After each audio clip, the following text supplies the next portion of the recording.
자, 그래서 우리가 12월 초에 얘기를 했다면 이제 시계를 다시 2달 뒤인 지금으로 이제 네. 와가지고 대통령 탄핵 소추안 헌법재판소 이게 가장 중요한데 거기서 이제 5차, 6차 변론이 이번 주에 있었고요. 다음 주에 7차, 8차가 있는데 이번 주에 나온 분들이 이른바 대통령 탄핵 소추의 요건인 바 그 내란 혐의의 가장 핵심적인 인물들이 사실은 이번 주에 다 나왔다고 볼 수가 있어요.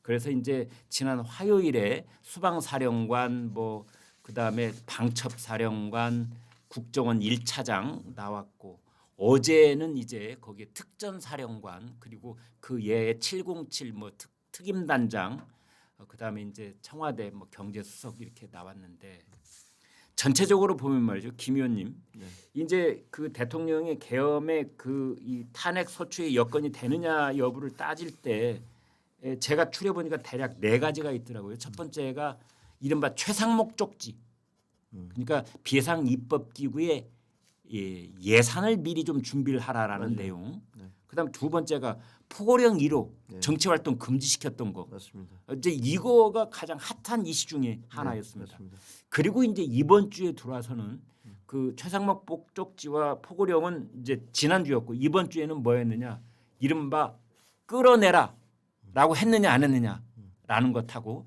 네 번째로는 그 10명 가까운 정치인들을 체포하라고 했느냐 안 했느냐 이겁니다. 하나가 더 있으면 이제 선관위에 들어간 것도 사실은 헌법기관이기 때문에 네, 그건 이제 다음 주에 우리가 기회가 되면 또 거기에 네, 네, 네. 깊숙하게 더 얘기를 네, 해보고 네, 하고요. 맞습니다. 네, 자 그래서 하나씩 짚어보죠. 네. 먼저 역순으로 네. 이번 주에 있었던 것부터. 네, 그렇죠. 자, 체포 이건 어떻게 정리를 해야 됩니까? 지금 말들이 엇갈려 있잖아요. 체포는 예, 대통령은 체포를 지시한 적이 없다라고 네. 얘기를 하셨고, 근데 밑에 있는 사람들은 체포를 지시를 받았다. 첫 번째는 홍장원 국정원 차장은 그 8시쯤에 그 전화를 받았는데 2시간쯤에 제가 전화할 테니까 기다리고 있어라. 네, 라고 해서 서둘러 밥을 먹다가 그 들어갔고 네, 들어갔는데 10시 50분쯤인가 전화가 와서 대통령이 받지. 그러니까 계엄 선포하고 난 다음이니까. 네. 그러니까 지금 이번에 그 싹 다 잡아들여. 그리고 그 대공수사권을 줄 테니까 거기다가 그 방첩사에 방첩사에 협력하도록. 협력해라고 하니까 알겠습니다라고 방첩사에 전화를 했다는 거잖아요. 네. 그러니까 방첩사에 전화를 했더니 여인영 그 처장이 처음에는 뭐 우물우물하다가 대통령하고 통화했다 그러니까 이제 그럼 불러줬다는 거죠. 네. 그래서 불러줘갖고 이제 그 얘기를 쭉 적었다는 거. 근데 적다 보니까 왜 예를 들면 한동훈 이름은 여기 왜 나오지? 네. 민간인 이름은 여기 왜 나오지? 뭐 이재명, 박찬대, 정청래, 네. 그 다음에 이제 우원식, 그 다음에 조국으로 넘어가기 전에 한동훈 이름이 나오더라고요. 예, 그러니까 하여튼 예. 뭐 정확히 메모장을 수사는 보니까 그렇습니다. 잘 모르겠습니다. 그러니까 그렇게 돼 있으니까 이게 도대체 뭐지?라고 생각을 했던 거고. 네. 그러니까 이거 이러면 안 되는데라고 이제 자기는 이거 불법인데라고 네. 이렇게 생각을 했던 거죠. 네. 그렇게 적었는데 협조를 안 했어요, 이 사람은. 그래서 결과적으로는 위치 추적을 해달라고 그러는데 위치 추적을 안 해줬어. 그러고 나서 그랬을 뿐만 아니라 12월 5일 날 네. 그 계엄 다음 날이죠. 12월 5일 날 그 김태효 네. 그 안보실 차장한테 네. 그 텔레그램을 보내서 야 대통령이 이거 사과해야 된다 국민한테. 네. 그래야지 용서받는다. 이런 문자를 보냈고 그 다음에 그날 오후 4시에 사표 내시오라는 얘기를 들었던 거예요. 네. 이런 과정이 거쳤던 거고. 네. 근데 여기서 체포 여인영 그 방첩사령관은 네. 어제 나와서 그 부분에 대해서 자기는 잘 모르겠다. 그 기억이 안 난다. 이렇게 네. 얘기했지만 그 아이러니하게도 저기 뭐야 조지호 경찰청장한테는 명단을 넘겼다라고 또 인정을 했어요. 네. 그럼 이 명단은 어디서 나온 거예요? 그러니까 홍장원한테는 내가 불러주지 않았다. 기억이 없다. 이렇게 얘기를 했는데 조지호 경찰청장한테는 체포조의 명단을 넘겼다라고 얘기했어요. 그럼 네. 체포조의 명단이 여인영 방첩사령관의 머리에서 나왔겠습니까? 누군가 지시를 했을 거 아닙니까? 누굴 체포하라고. 아니 지금 방첩사령관이 간이 배 밖으로 나서 자기 마음대로 누구를 체포를 한다. 더구나 여당 대표를 포함해서 이런 사람들을 체포한다. 국회의장을 체포하고 이렇게 할 수는 없는 거잖아요. 자 그렇다면 그게 누구 머릿속에서 나왔느냐 그랬는데 그 누구 머릿속이 누구 머릿속입니까? 대통령과 국방장관이겠죠. 둘 중에 지금 보면 누굽니까? 그건 모르죠. 그거는 저는 모르겠지만 그 대통령이 방첩사령관에게 전화해봐라고 얘기를 지금 했어요. 그런데 네. 이제 김 의원님 말씀은 지금 홍장원의 그 증언들에 상당히 좀 무게를 실어주는 듯한 아니 말씀을 해주시는데 홍장원뿐만이 아니라 그런데 네. 지금 어제 있었던 얘기들은 다 그 체포조가 운영된 바가 없다. 그러니까 그 여인영이가 그런 얘기를 했어요. 어제 반복적으로 여인영이가 뭐라고 했느냐. 나는 체포라는 말을 해본 적이 없다. 그리고 체포조 그건 상상할 수가 없다.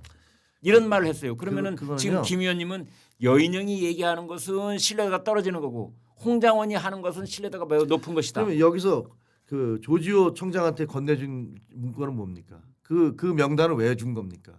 그러니까 그 사람들 그냥 감상하라고 준 겁니까? 아니 그러지는 않죠. 네, 그렇죠. 네. 그 명단을 그러니까 줬어요. 조지호 경찰청장도 네. 뭐 몸이 아픈데도 불구하고 나온다고 네. 그러는데 네. 아무튼 그분이 받았다는 것도 다음 주에 이제 따져봐야죠. 왜냐하면 이제 김 의원님께 왜 이런 말씀을 네. 드리냐면 지금까지 나왔던 그 명단이 누구의 손으로 만들어졌고 누가 누구한테 불렀고 이런 것들이 사실은 지금까지는 일방적인 주장이었어요. 저희가 봤을 때는. 왜냐하면 거기 상당 부분 사람들이 다 이미 감방에 들어가 있는 상태에서 사실은 그분들을 대변할 수 있는 목소리가 없고 전 언론, 검찰, 공수처, 경찰까지도 다 일방적으로 내놓는 목소리가 지금까지 2달 동안 국민의 눈과 귀를 잡고 있었다가 이제 이번 주에 들어와서 비로소 대통령과 대통령 변호인들 그리고 일부 언론들이 거기에 대해서 물론 유튜버들은 옛날부터 그런 얘기를 많이 했었습니다만 이제 그래서 지금 이게 뭔가가 사건이 진실이 어디에 있는지 그러니까 사실 여부가 다툼의 장으로 들어왔다 이런 분석을 하는 분들도 있거든요. 네, 저는 네. 좋다고 생각합니다. 네. 왜냐하면 뭐가 됐든 간에 한쪽의 일방적인 주장이 지배를 하면 안 되거든요. 네. 부정선거, 선거 부정도 마찬가지고. 네. 그래서 아까 이제 김용빈 선관위 사무총장을 비롯해서 많은 사람들이 등장을 할 것이고 선관위에서는 심지어 그 서버에 있는 모든 자료를 다 공개할 수도 있다. 네. 물론 그럼 몇백억이 또 들 거예요. 다시 뭐 하려면. 예. 그러나 뭐 몇백억이 문제가 아니 아니죠. 서버 공개는 그 전문가로 구성된 한 10여 명 그룹한테만 보여주고 그걸 뭐 모든 언론들한테 다 언론에 공개할 필요는 없죠. 네. 근데 그렇게 하면 그 다 그 공개하고는 시스템 다시 만들어야 되니까 네, 뭐 네. 어떻게 됐든 그거는 네. 뭐 필요하면 한다니까. 자, 체포로 돌아와서. 네, 그 체포로 돌아와서 네. 보세요. 지금 저는 그렇기 때문에 당연히 그 반론권도 보장돼야 되고 공방이 있을 필요가 있다고 생각해요. 근데 네. 제가 그냥 상식으로 기자적 상식으로 볼 때 네. 그 특전사 요원들이 그때 들어갔잖아요. 네. 그때 본인들이 단톡방에서 예. 주고받은 그 텔레그램 방에 그게 다 공개가 됐어요. 거기에 뭐라고 돼 있냐? 이재명 한동훈 빨리 잡아오라 체포해 와라. 라는 것들이 특전사 요원들끼리 주고받은 단톡방에 그 이름이 다 박혀 있는 게 보도가 됐잖아요.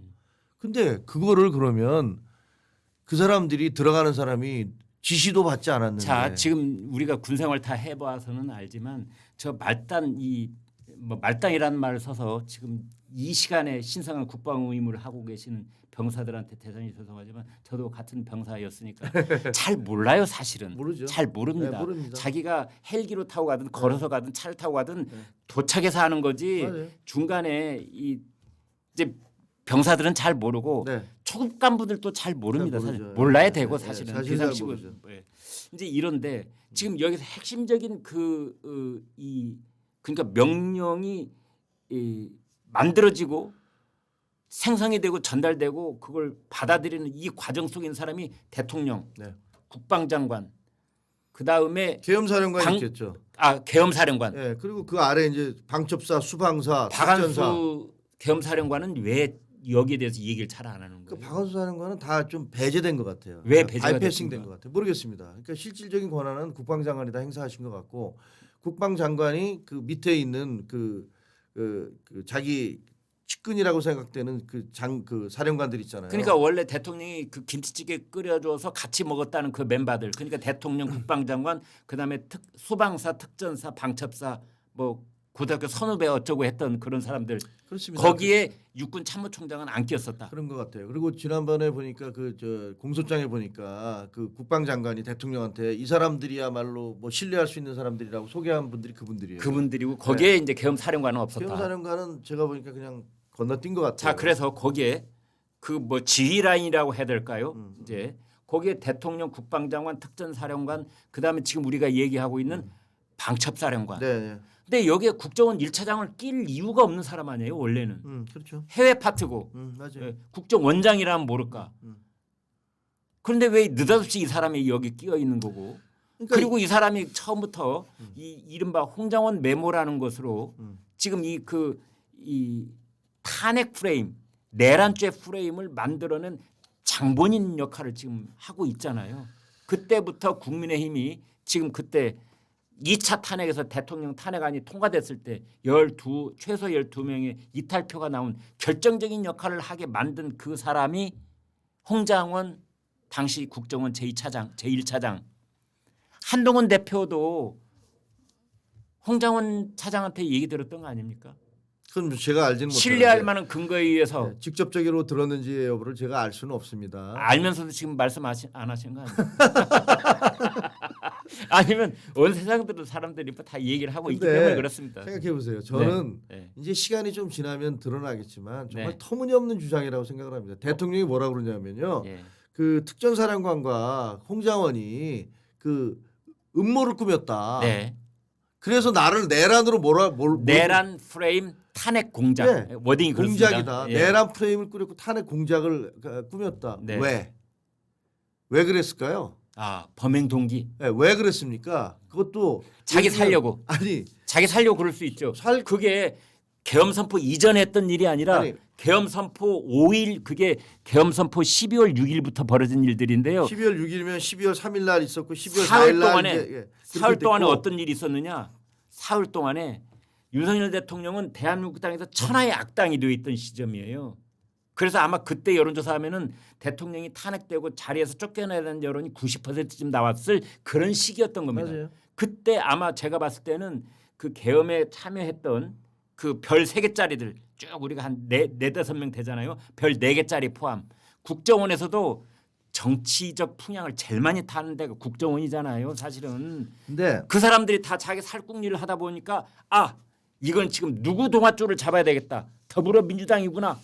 이런 생각 안 했을까요? 그거는 진짜 음모론인데요. 그래서 특전사령관이 김병주 앞에 가서 무릎 조아려고 앉고 그거는 김병주가 박범계 의원 앞에 가서 거기서 또 머리 조아리고 또 얘기 듣고 그거는 저는 그렇게 행동한 것이 군인으로서 참 잘못됐다고 생각을 해요. 네. 군인의 자존심을 완전히 무너뜨렸다고 생각을 해요. 그래서 자존심을 무너뜨린 게 네. 아니라 그 이상인 거죠. 특전사령관에 대해서는 그 부분에 대해서 비판을 해야 돼요. 네. 그런데 네. 지금 이 진술이라는 게요. 네. 이 두 사람만의 진술이 아니었잖아요. 지금 현재 이 사람들이 입장을 바꾸고 있지만 수방사령관이라든가 방첩사령관들도 그때 당시에 검찰에 가서 다 비슷한 진술을 했어요. 그러니까 그때 가서 진술했는데 네. 지금 헌법재판소에 와서 그 기본적인 사실도 달라지고 뉘앙스도 근데 달라지고 그러고 그거는 저는 있잖아요. 그럴 수밖에 없다고 생각해요. 왜 그럴 수밖에 없습니까? 본인이 지금 본인의 그 당시에는 책임을 면해야죠. 그쪽으로 가는 게 살 길이라고 생각을 했는데 지금 와서는 진실을 찾는 게 더 옳겠구나 이렇게 생각할 수도 있는 거잖아요. 저는 그렇게 생각하지 그 않고요. 당시에는요 단두대의 칼날이 목 근처를 왔다 갔다 했을 때예요. 대개의 경우 우리가 그때 야당 의원들 얼굴 쳐다보면 아마 저승사자 보는 것 같았을 겁니다. 저희가 대부분 사건 취재를 해보면 알지만 최초의 진술이 대부분 진실이에요. 그럴 때도 있고 변호사를 만나고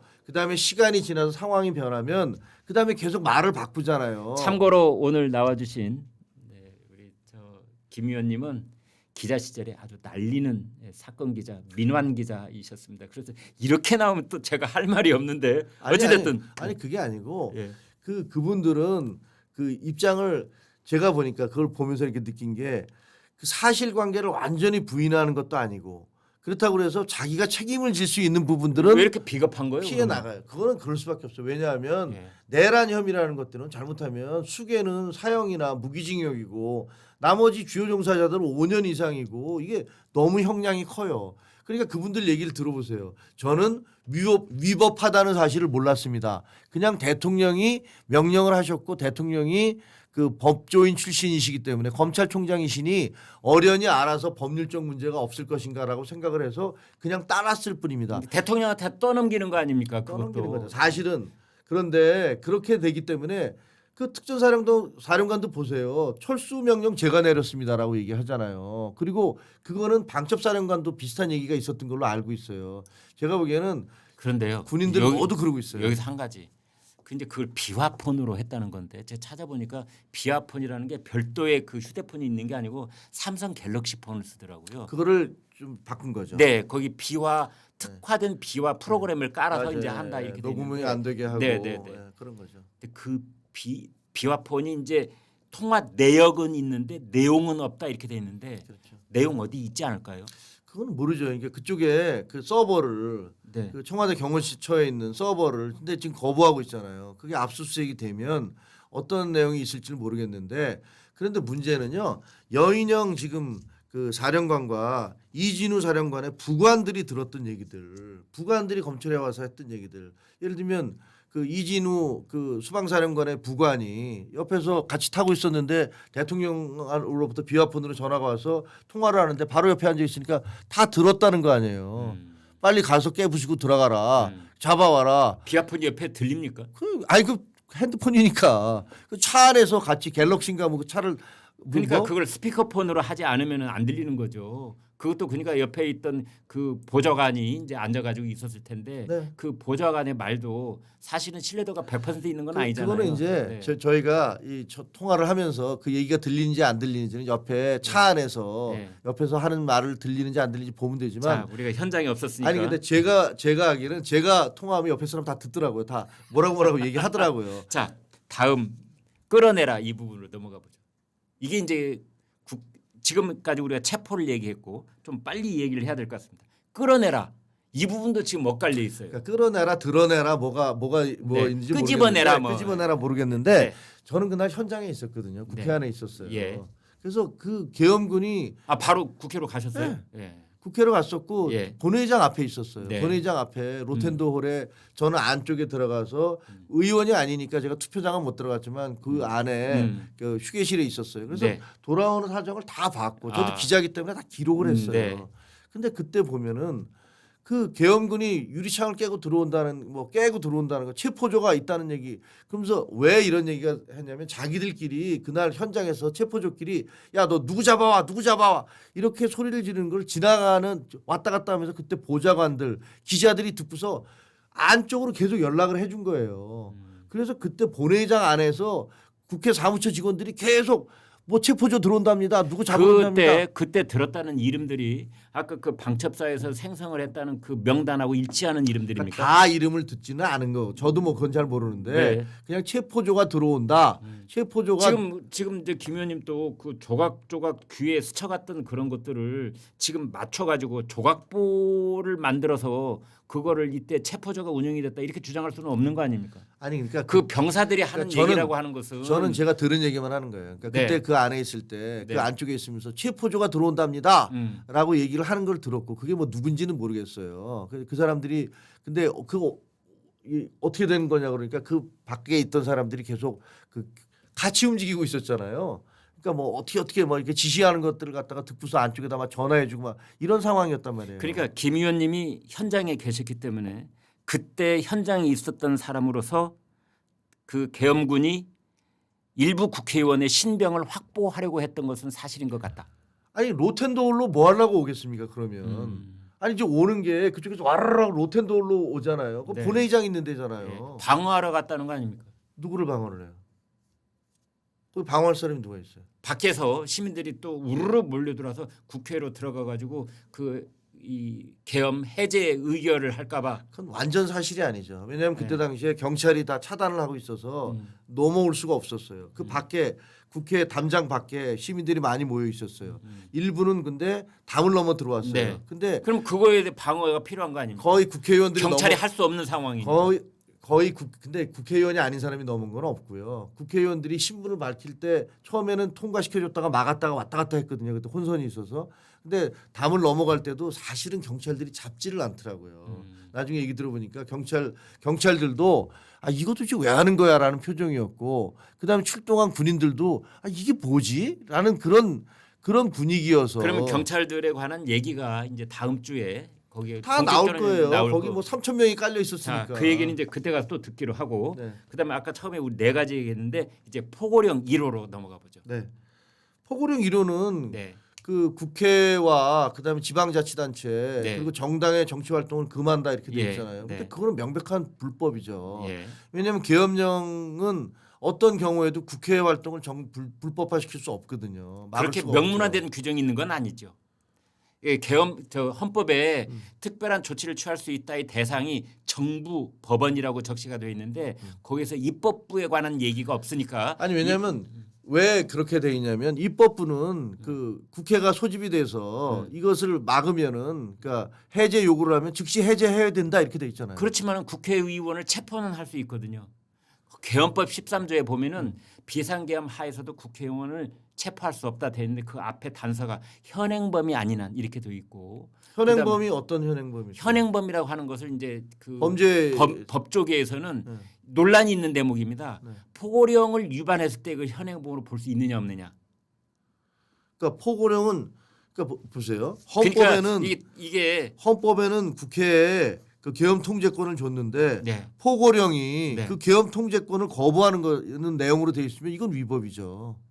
아니 상위법을 그 위반하는 하위법은 위법이죠. 아니 그 특별한 조치를 취할 수 있다. 계엄 헌법 77조 제3항에 보면은 뭐라고 되냐 특별한 조치 앞에 영장제도, 언론, 출판, 집회, 결사, 단체 행동 그리고 정부, 법원 등에 대하여 특별한 조치를 취할 수 있다. 그러니까. 여기서 말하는 특별한 조치가 뭐겠어요? 특별한 조치가 이 사람들은 곤란한 경우가 있으니까 예비비 듬뿍 드러내가지고 지원금 많이 줘 이거겠어요? 아니거든요. 영장 없이 붙잡을 수 있다. 이게 영장 제도에 대한 특별한 조치권을 비상대권으로서 헌법이 인정하고 있는 거예요. 다만 거기에도 그 헌법에도 그 대상 사람을 적시를 하진 않았어요. 가령 공무원은 안 된다라든지 뭐 민간인은 안 된다라든지 이런 말이 없고 그냥 영장 제도라고만 돼 있어요. 그러면요. 그래서 그게 뭐를 그럼 따져야 될까 보니까 법률에 정하는 바에 의하여 이렇게 돼 있어요. 거기서 말하는 법률은 뭐냐? 그게 계엄법이에요. 그래서 계엄법 구조를 보니까 계엄사령관의 특별한 조치권이 있는데 거기에 이제 구체적으로 얘기가 나옵니다. 체포, 구금, 압수, 수색 이렇게. 근데 거기에도 대상을 적시를 하지는 않았어요. 거기에 국회의원은 아니 된다라는 말이 없어요. 그러니까 지금 그 말씀을 들으면 어떤 생각이 드냐면요. 예. 4.4 5.입 개헌 같은 생각이 들어요. 이 법률이라는 것은요. 네. 사실은 이 지금 비상계엄을 대통령이 이런 식으로 그 할 거라는 생각도 할 수가 없었고 그 여러 가지 허점이 드러나잖아요. 지금 현재 법의 허점들이 여러 곳에서 드러나고 있어요. 그래서 네. 더불어민주당이 12월 3일 이후에 지금까지 계엄법 개정안을 58건을 발의를 했어요. 네, 그래요. 그럼 민주당이 왜 그랬겠어요? 계엄을 국회 승인 없이는 할 수 없다라고 주장을 하는 그런 법안들을 쭉 내고 있는데 그리고 국회가 계엄 해제를 의결하면은 국무회의 소집할 필요도 없이 국회의장이 계엄 해제가 됐다고 선포할 수 있도록 하자 이런 법까지 만들고 그건 있어요. 왜 그러냐면요. 그날 현장에서 통과가 된 다음에 법안을 찾아봤더니 어떻게 돼 있냐면 해야 된다. 대통령은 계엄을 해제해야 된다라고 했는데 그것을 국무회의를 거쳐야지 또 되는 거예요. 마치 계엄을 발동을 할 때 국무회의 심의를 거쳐야 되듯이 해제가 국회에서 이루어진다 하더라도 대통령은 국무회의를 소집해서 그 부분을 통과시켜야지. 민주당의 그 계엄법 개정안 발의 내용을 보면은요. 계엄이 있을 때 선포 직전에 대통령 국회의 사전 동의를 얻어야 된다는 부분이 있고 그다음에 국회가 해제 의결을 하면은 국무회의 소집할 필요 없이 바로 선포가 되는 걸로 간주한다. 그러니까 이렇게 돼 있어요. 그건 뭐냐면은 그러니까 민주당의 법안에 계엄 대해서 선포권을 민주당이 절차적으로 자기네들이 완전히 국회가 민주당이 아니라 국회가 장악할 수 있도록 하자. 그러면 헌법에 있는 대통령 계엄권이 무슨 필요가 근데 있어요? 그 선배님 이거 이렇게 생각해 보세요. 네. 예를 들면 대통령은 우리 당만 하는 건 아니에요. 맞습니다. 국회도 쟤네 당만 계속 다수당이 되는 건 그러니까 아니에요. 그걸 상임위로 회부는 아직 안 하고 있더라고요. 법이라는 거는요. 이재명이 대통령 될 수도 있고 누가 그러니까- 대통령 될 수도 그러니까 있어요. 발의만 해놓고 멈칫하고 있는 겁니다. 그리고 지금. 국회도요. 국민들이 우리를 지지하면 우리가 제 다수당 뜻은 되는 거예요. 제 뜻은 뭐냐면 의외로 민주당에 있는 율사들도 네. 대통령을 내란 혐의로 엮어서 탄핵을 하기에는 지금 현재 우리나라의 헌법과 형법과 계엄법상 허점이 많다. 맞아요. 라는 걸 스스로 자복하고 있다고 아니 저는 그러니까 생각해요. 민주당뿐만 아니고 저도 보니까 예. 이번에 보면서 예. 야 이게 이렇게 걸면 코에 걸면 코골이고 귀에 걸면 귀걸이인 법안 내용들이 너무나 많구나. 예. 그 법령을 서로가 각자가 주장할 수 있는 거예요. 당장 탄핵만 해도 국무총리를 대행인 국무총리를 탄핵시킬 때 이걸 국무총리를 탄핵시키냐? 대통령 권한 대행이어서 200석이 넘어야 되느냐? 이것도 정해진 게 없어요. 자, 그런데 포고령으로 이제 다시 돌아온다면 그걸 김용현 전 국방장관이 자신이 썼다고 말했잖아요. 대통령 본인이 쓰지 않았다고. 그런데 거기에서 대통령이 읽어보기는 했던 것 같아요. 아니 본인이 보면서 거기 진술에 따르면 법전을 참고를 하셨다며요 대통령이 그걸 보고 그러면 그 중에서 야간 통행 금지는 빼라 그랬다면서요. 그럼 그건 대통령이 하신 거죠. 자, 아니 김용현 국방장관이 자기가 했다. 그러니까 자기가 했는데 라고 얘기를 최종 한 거죠. 결정권자는 대통령이 하신 거잖아요. 자, 그러면은 이제 마지막 하나 남습니다. 최상목 기재부 장관 하고 불렀다고 그래요. 지금 뭐 아침 뉴스 보니까 기재부 장관 부총리라고 안 하고 기재부 장관 불러서 쳐다보니까 옆에 이제 다른 실무자가 A4 용지를 절반으로 접어서 그걸 줬는데 이제 최상목 기재부장이 나중에 펼쳐보니까 그렇게 돼 있더라. 그러니까 비상 입법 기구에 예비비를 마련하라라는 건데 이것도 김용현 전 국방장관이 자신 있었다 그랬어요. 그 문제는 어떻게 지금 해결하고 넘어가야 됩니까? 일단 대통령의 진술이 네. 그 최상목 그 권한대행의 진술과 어긋나요. 어디가 끝나죠? 대통령은 자기는 그 쪽지를 본 적도 없다. 네. 언론 보도를 보고 알았다라고 얘기를 하셨어요. 네. 근데 최상목 저는 뭐라고 그랬는데 최상목 지금 권한대행은 대통령이 가는데 대통령이 잠깐만 했더니 옆 사람이 줬다. 네. 네. 그래서 그거 넘겼다 이런 얘기고 네. 그 거기에 보면 각 사람들마다 해야 될 역할을 8장인가 뭐 8개인가를 줬다는 거 아니에요. 네. 외교부 장관은 외교 어떻게 해. 그다음에 무슨 뭐 행안부 장관은 뭐해.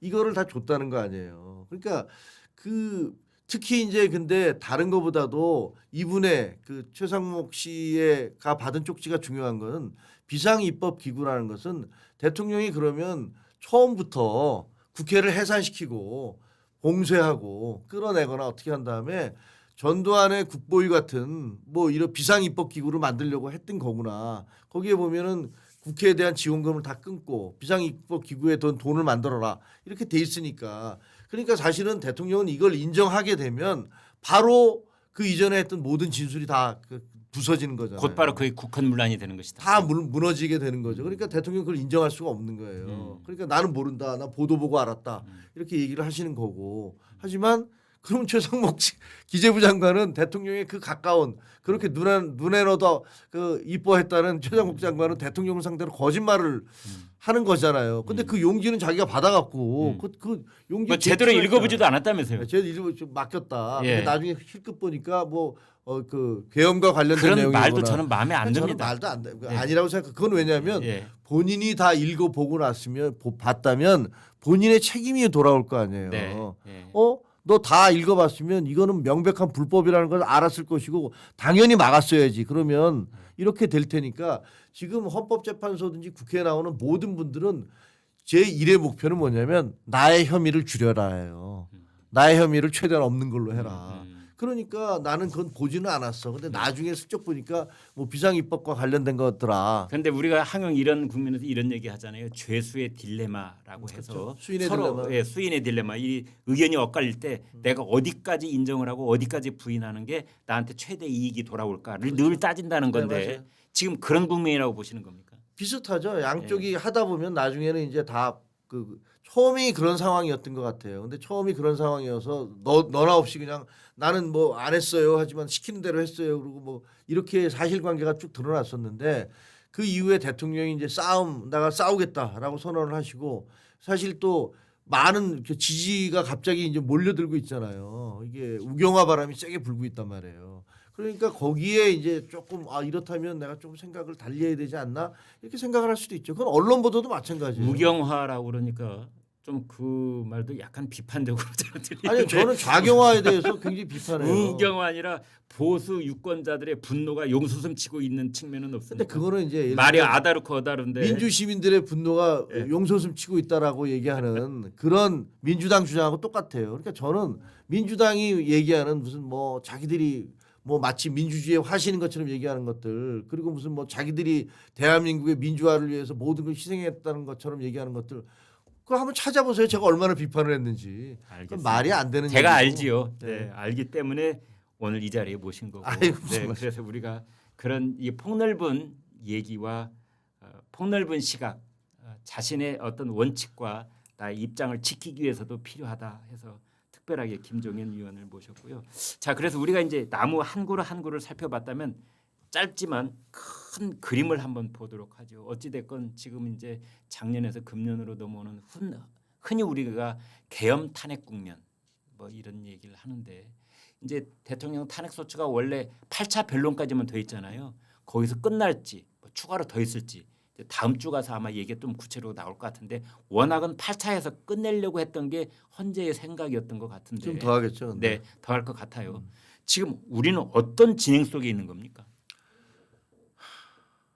글쎄요. 그러니까 뭐 다 한치 앞을 내다보기가 좀 어려워요. 네. 근데 저는 그거는 분명히 있는 것 같아요. 대통령의 비상계엄을 저는 반대하고 네. 그건 뭐 우리 대한민국이 그 부정선거가 횡행하는 나라고 국민들이 비상계엄을 통해서만 계몽될 수 있는 나라라고 저는 생각하지 않아요. 네. 그건 말도 안 된다라고 생각해요. 그거는 제가 알고 있는 대한민국 그런 나라 아닙니다. 네. 그러니까 그 저는 대통령의 비상계엄 반대하고 계몽령이라는 말은 누가 맨 처음 썼던 뭐 거예요? 모르겠습니다. 누가 만들었는지 그 모르겠지만 변호사 중에 한 사람이 썼던 말인가요? 예, 뭐 그런가요? 네. 자세히는 모르겠습니다. 네. 하지만 뭐 그런 식으로 계몽된다는 건 저는 그러면 앞으로 누가 집권하든지 수시로 나는 국민을 계몽하기 위해서 그 계엄을 한다. 그렇게 말씀하는 건 좀 과장하시는 그러니까 거고요. 그렇게 할 수는 네. 없잖아요. 그런 건 그러니까 말이 안 아니고요. 되는 네, 거예요. 네, 그러니까 네. 그거는 말이 안 된다고 생각을 하고요.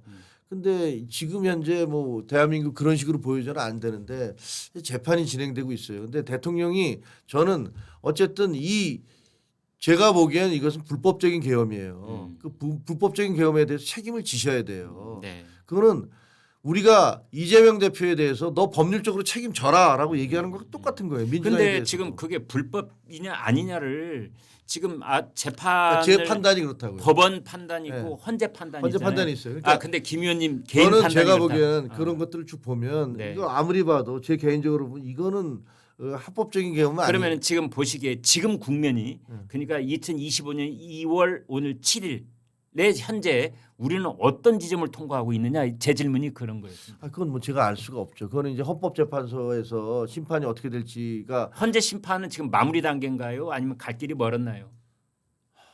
굉장히 서두르고 있다는 느낌은 들어요. 그러니까 이번 주에 나왔던 그 핵심 중요 임무 종사자라고 됐던 그분들은 사실 다 얘기가 나올 만큼 나왔고 다음 주에 나오는 분들은 사실은 뭐 신원식 안보실장이라든지 또는 뭐 경찰청장 서울 경찰청장이라든지 뭐 그분들도 할 얘기가 많이 있고 다음 중앙선관위 사무총장도 나오신 그분도 할 얘기가 많이 있겠으나 그러나 이번 주에 있었던 것만큼 그렇게 어떻게 그날 12월 3일 밤에 관련된 것들이 뜨겁게 맞부딪히고 대통령으로부터 명령을 받았는지 안 받았는지를 따지는 그런 부분들은 아니잖아요. 이제 네, 그분들은. 맞습니다. 네, 근데 이제 그렇다면 앞에 오늘쯤에는 어느 정도 재판관들은 판단이 좀 서지 않았을까요?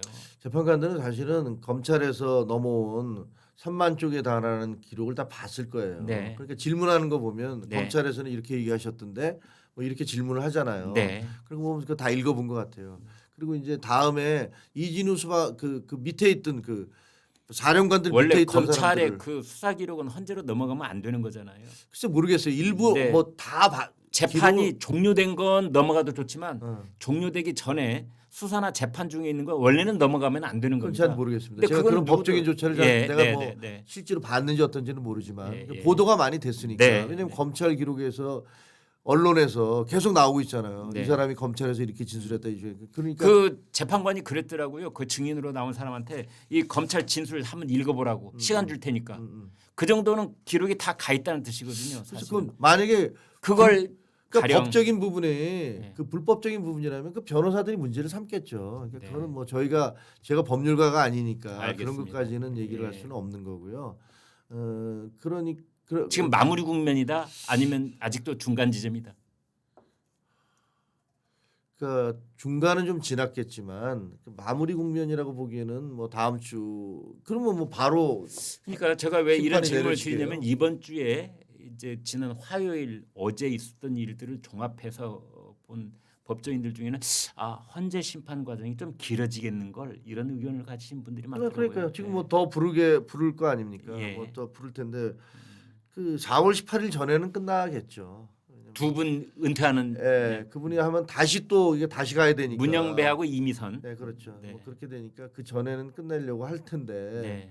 그러면 원래는 또 한때는 뭐 2월 중으로 다 끝날 거다. 그랬었죠. 이런 한때는. 얘기도 있었잖아요. 네. 근데 그렇게 되지는 않을 것 같고요. 그래서 저는 그냥 원래 예상했던 대로 3월 말이나 4월 초쯤에는 결론을 내리지 않을까. 헌법재판소에서의 윤석열 대통령의 탄핵 심판 결정이 먼저 나올까요? 아니면 이재명 대표의 공직선거법 항소심 선고가 먼저 나올까요? 항소심 선고가 먼저 나오지 않을까. 먼저 싶네요. 나올 것이다. 예, 뭐 그렇게 보여져요. 왜냐면 이재명 항소심 선고가 먼저 나오면 그 결과가 윤 대통령 탄핵 심판에도 영향을 미칠까요? 안 미칠까요? 그 미치면 안 되죠. 서로 각자서. 아니 그건 당이론이고 그건 당이론이고 현실론으로 기자 대 기자로서. 아이 그거야. 네. 그냥 양쪽 재판 모두 저는 그 계속 우리 법원도 법과 양심에 따라서 이재명 대표에서 쫄지 말고 그동안에 사실 그동안에 너무 재판 지연되고 그랬잖아요. 그래서 계속 그렇게 하면 어떡하냐. 이런 대답하실 때 보면 갑자기 정치인으로 돌아가실 것 같아. 어떨 때는 기자적인 모습으로 막 얘기를 하시다가 기자고 정치인이기도 한데요. 네. 기자 출신 정치인인데 그 이재명 대표에 대해서도 뭐 그렇게 판결을 내리는데 근데 사실 제가 느끼기에는 그 서부지법 그 진입사 때 그 난동이라고 그러잖아요. 근데 그게 굉장히 법조에 큰 충격을 준 것 같아요. 그래서 법조인들한테는 이거 큰일 나겠다라는 생각들을 많이 하고 자기들도 반성을 많이 하는 것 같아요. 이제 그 대통령이 됐든 야당 대표이 됐든 우리도 엄중하게 나가자. 네. 있는 대로 가자. 네. 이거 그런 식으로 계속 눈치 보고 가다가 결국은 이런 꼴 당한다. 그렇죠. 이런 그 생각하는 중에 것 같아요. 일부의 분들은 그런 법원 그 꼴 당해서 싸다라는 네. 한분들도 많았어요. 맞아요. 네. 뭐 그거 저희가 이렇게 공식적으로 할 수는 할 수 없지만 없는 얘기였지만 심정적으로는 네. 야 그렇게 맨날 눈치나 보고 네. 권력이 바뀔 때마다 그 바뀐 권력 눈치나 보고 그렇죠. 이렇게 네. 생각했잖아요. 근데 네. 그래서 이번에 어떤 뭐 대통령의 그 비상계엄이 아까 지금 제가 조금 얘기하려도 못했지만 결국은 저는 위법한 것이라고 생각하지만 그로 인해서 민주당이 그 이후에 대응하는 걸 보면서 사람들이 민주당에 대해서 알게 됐어요. 야, 저 사람들 진짜 웃기는 사람들이구나. 완전히 무슨 대통령 비상계엄에서 위기에 몰리니까 완전히 무정부 상태를 만들어서 자기들이 다 먹겠다고 달려드는구나. 그래서 이재명 대표가 반사익을 1도 못 찾아먹고 있는 겁니다. 그렇죠. 네. 만약에요 민주당이 네. 우리가 비상계엄한 다음에 굉장히 점잖게 나오면서 예. 야 국민 여러분 이 위기 상황을 우리가 네. 정말 잘 극복해야 되겠습니다. 예. 그러면서 그러면서 살살살살 나갔잖아요. 예. 우리는 죽었어요. 국민의힘 죽었을 겁니다. 근데 그렇게 안 하고 지들 자, 멋대로 하다 보니까 마지막 질문 하나 드려보겠습니다. 한동훈 전 대표 언제 복귀합니까? 본당 한 대표가 결정하겠죠. 그거 제가 어떻게 합니까? 이거 참 알겠습니다. 예. 네. 그 한동훈 대표 얘기는 다음 기회에 오늘 우리가 지금 마무리를 해야 할 시간이 네. 벌써 이렇게 돼서 다음에 좀 깊게 한번 얘기를 해볼 시간을 알겠습니다. 갖도록 하겠습니다. 오늘 간만에 우리 저 선배님 만나서 사실 기자할 때도 뭐 같이 바르클럽 임원이었는데 서로가 시청자 여러분 저하고 아주 오랜 인연을 갖고 있는 또 12사단 전우이기도 하고 오늘 너무 뜻깊은 얘기했는데 여러분 우리 김종혁 그 당협위원장 고향이 지역구인데요. 많이 좀 응원해 주시고 밀어주시고. 아이고 오늘 아마 제가 보기에 그 저 비판하는 글이 아마 산더미였을 겁니다. 네. 저 자식 뭐야? 너 국민의힘 맞아? 네. 저 그렇게 국민의힘 맞고요. 네. 보수 정치인입니다. 네. 알겠습니다. 예, 네, 아유. 오늘 감사합니다. 네, 감사합니다. 예, 아이고 고맙습니다. 네, 네. 자주 봬요. 예, 예. 네.